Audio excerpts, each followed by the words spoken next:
يتشبثوا بالخزعبلات وبالدجل والشعوذة، وتذهب إليهم الحكومة تقول لهم احنا هنشوف مين اللي بيموت الماشية ومين اللي بيشعل، ايه السبب في إشعال النار في البيوت. إنما تعليقها في عنق الجن والجان ده معناه ان انا بعلق المجتمع المصري كله في عنق الجهل والتخلف.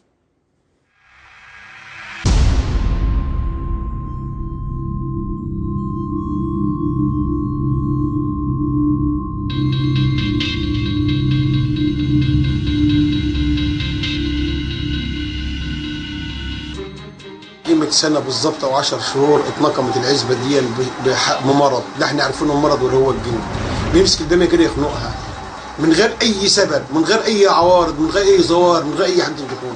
نروح نودي البيمة نلاقيها ماتت، شرب نظيف، أكل نظيف، نايم نظيف، مفيش أي مشاكل فيها. الطب البيطري أعجز عن أي شيء يعمله معانا، يعني أي خد وشرح وخد عينات ولم يحصل أي تحليل، واخد بالك، ولم يصل لاي شيء. قلنا ايه ممكن يكون في جن في العزبه صح زي ما الناس بتقول لنا، لكن في حد بيعزم في العزبه وبيطلع حاجه ولا محتاجه والجن خرج منه وما عرفش يلمه.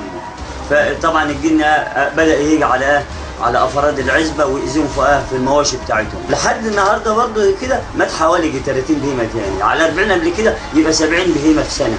دي ثروه الحيوانيه بتاع هذا القريه. احنا عايزين برضه حد مسؤول يوصل صوتنا لسياده المحافظ، لان المحافظ قال هاتوا لي قرار من الطب باي طريق علشان نصرف لكم تعويض. والله ما امتلك اللي هم وعيالي 3 معاي، والله ورجلي مات عم نوم، والله لازم مفضل الحيطان حتى مش لاقيين نصرف. كنا بنعمل ناخد شتة اللبن ونبيعهم ونصرف منهم، ما فيش.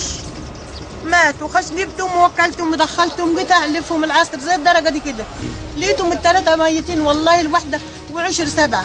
والمشايخ قالوا احنا عايزين ده فيه جن ومش جن واحنا عايزين 5000 واللي عايز 7000. طب احنا ناس غلابه هنجيب منها؟ ما فيش حد يساعدنا باي حاجه، احنا خلاص غلبنا. وادي البهايم ده اجسادك موت في وسطها.